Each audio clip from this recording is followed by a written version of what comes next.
It's tropical, it's bitter, it has hoppy muscles. Today we're drinking Future Proof.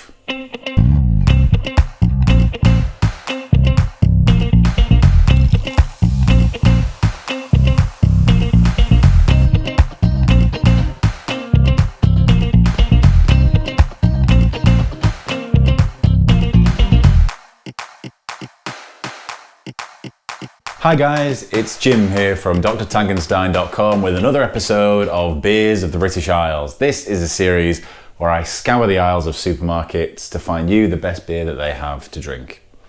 In today's episode, we're drinking a collaboration brew between Brewdog and Modern Times. This is Future Proof.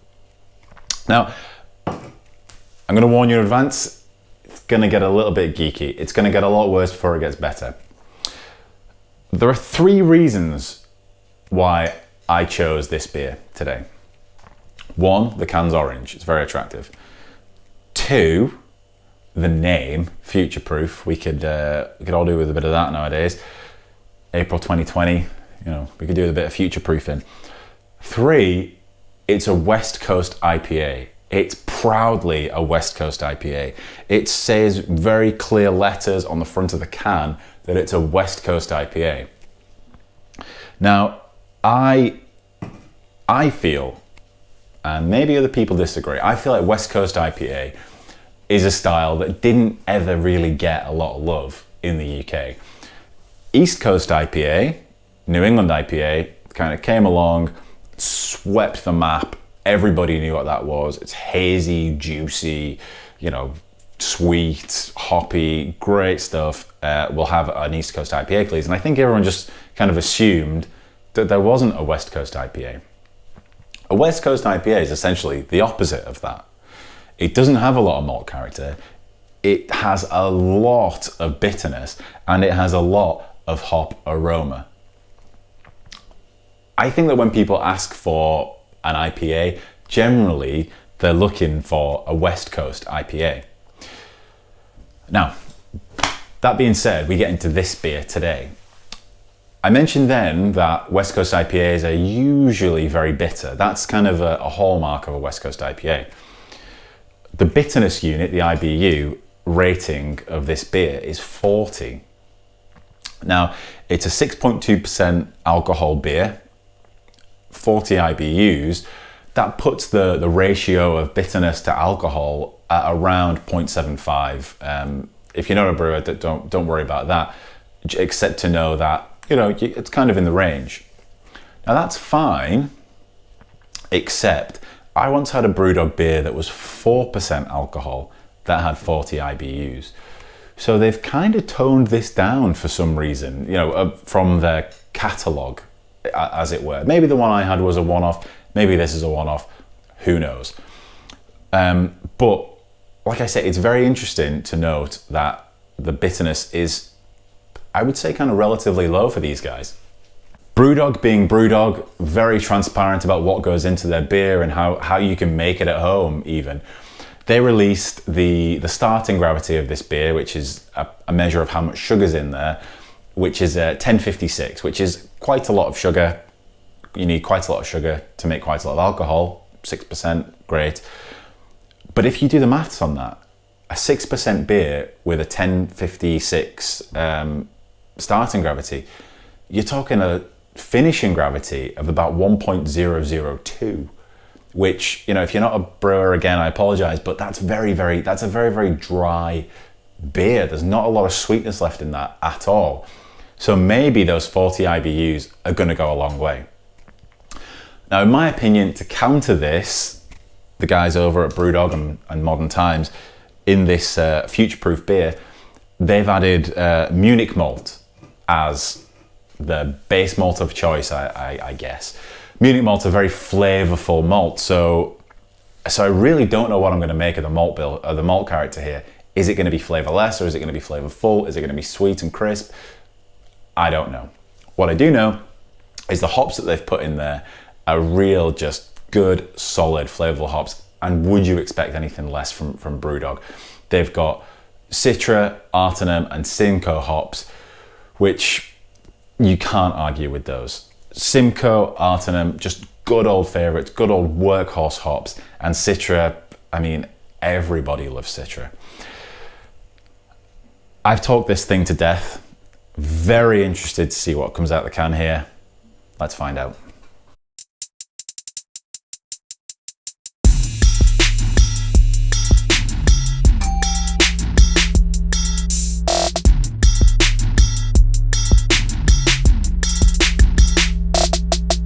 I'm going to start by saying that as I poured this, I smiled to myself, purely because this is a clear beer. We finally got a clear beer. Now, it doesn't look like it because it's a cold beer, so you've got condensation on the glass, but it's pretty damn clear, and that's how it should be. Like I say, West Coast IPA, almost the opposite to an East Coast. So whereas an East Coast is hazy and juicy, West Coast IPA, clear and bitter.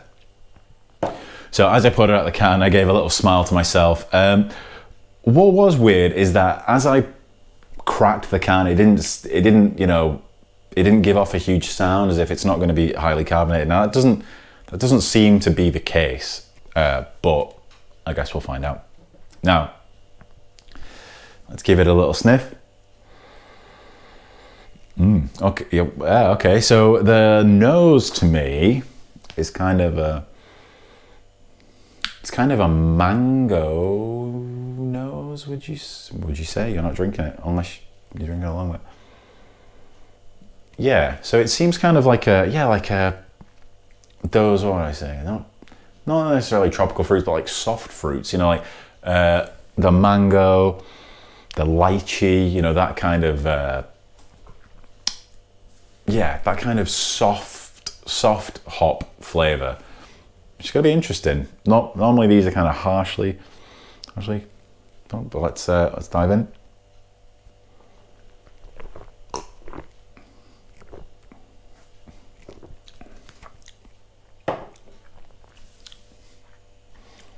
Okay, yeah. So it is. That's quite remarkable at how bitter that seems.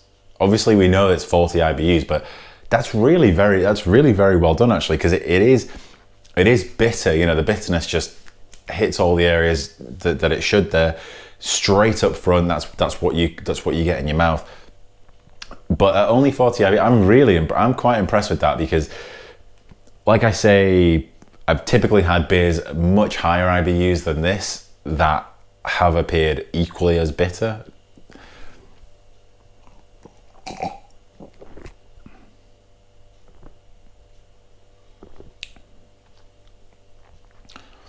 Yeah, similarly, it's quite it's actually quite malty. I'm pretty astounded actually. I'm assuming they used quite a lot of that Munich malt that I mentioned earlier. I'm assuming they've used quite a large proportion of that here. It's quite pale in colour. It's quite sort of straw coloured, I guess, a bit darker than straw, but it's quite flavourful as well. So the malt really comes through despite that very low finishing gravity. It's very interesting. The hops,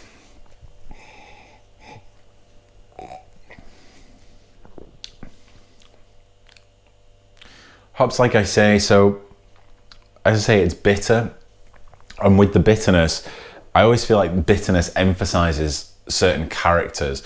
So in this beer, particularly because you've got the malt character in the background and that very strong bitter base, that kind of, it emphasizes almost the citrus side of things for me personally. I don't know what you're gonna find, but quite citrus tasting.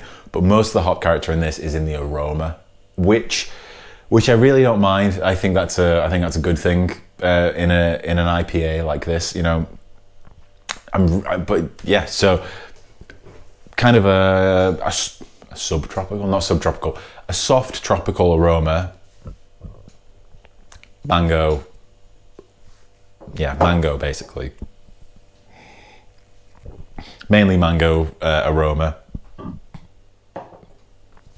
the malt character really carries through, and I don't understand how it's very bitter. It's like this is almost like peasant cooking. You know, you go to Italy and they have the peasant cooking where they use kind of the basic ingredients, but they use them very well. I think that's what they've done here.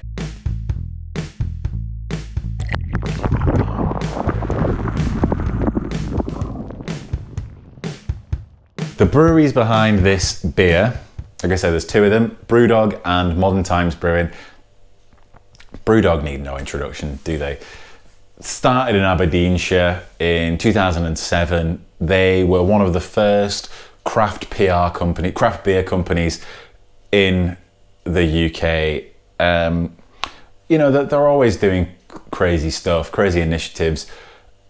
Say what you want, they do a lot of good. You know, we can all have our opinions on Brewdog because they're so big. It's easy to kind of poke at them. They do a lot of good. Last year, particularly for the it was a bit of a weird one. They did an initiative last general election where if you sent them a picture of yourself outside a voting booth, you got a free beer, which I was told was illegal. But I mean, I don't know. I'm sure people in the comments will let me know.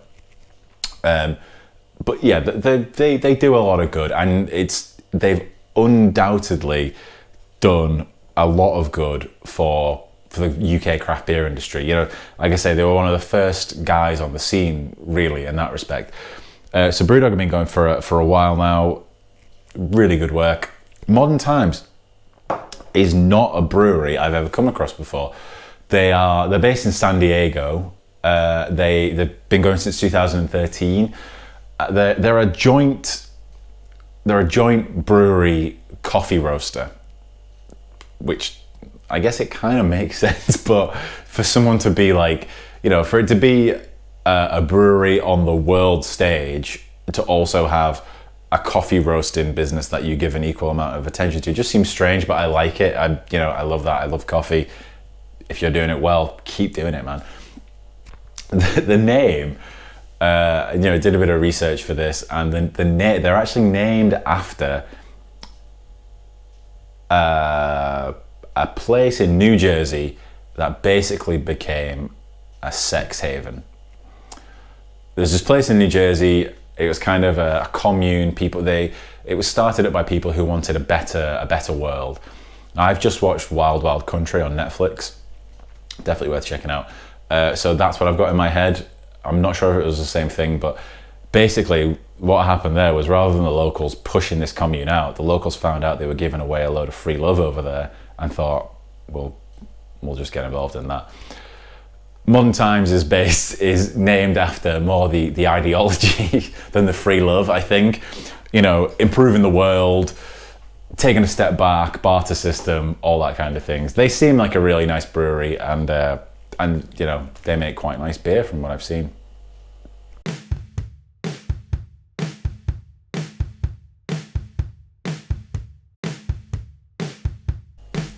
Let's cap this off. How am I going to sum up Future Proof by Brewdog and Modern Times? First off, it's a West Coast IPA. It is a West Coast IPA. That should tell you all you need to know to go out and buy one. It's clear, it pours clear. It has a nice head going on. You know, I've been drinking it through my greasy lips for a few minutes now, and it's still got some kind of head retention on it. The brewers are obviously very seasoned in the craft world. It's what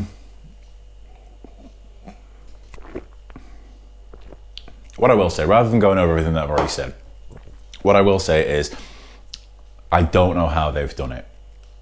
I'm a numbers guy, I'm an X's and O's guy when it comes to beer. When you look at this beer on paper, it shouldn't taste like this. It should be something else.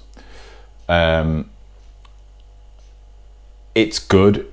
It's easy drinking. It's obviously 6%, and you can tell it. You can taste the alcohol in there. But around that 6%, it's very well balanced. If I drank the beer first and then you showed me the specs afterwards, I think you got it wrong. Like it doesn't feel like that. It feels much more bitter. It feels a lot more crisp, but it also feels like it has a much higher finishing gravity. And maybe I've calculated that wrong, who knows. It's very well done. It's, like I said, it's peasant food. They've taken the ingredients and they've combined them in a very clever way, in a very good way. If you want a juice bomb, this isn't for you. If you even want a hop bomb, so the line I said at the start about hoppy muscles, that's on the copy for this beer, is hoppy muscles.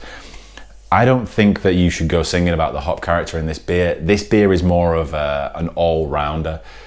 It's very well put together. Let's say that it's very well put together. It doesn't knock your socks off. It's not a bestseller. It's kind of future-proof. It's just a really good base beer. If you think you would like it, head down to your supermarket, get online to, I know it's available from BrewDog. I imagine if Modern Times have a distribution in America, then you can get it there too. Go grab yourself one of these. Let me know what you think, because I'm still kind of taken aback by this one. Let me know what you think. If you like it, this is a very good example of a West Coast IPA. So if you like it, grab the can, take it down to your local bottle shop, and they'll show you exactly what a West Coast IPA is and give you one that you'll love. In the meantime, guys, cheers.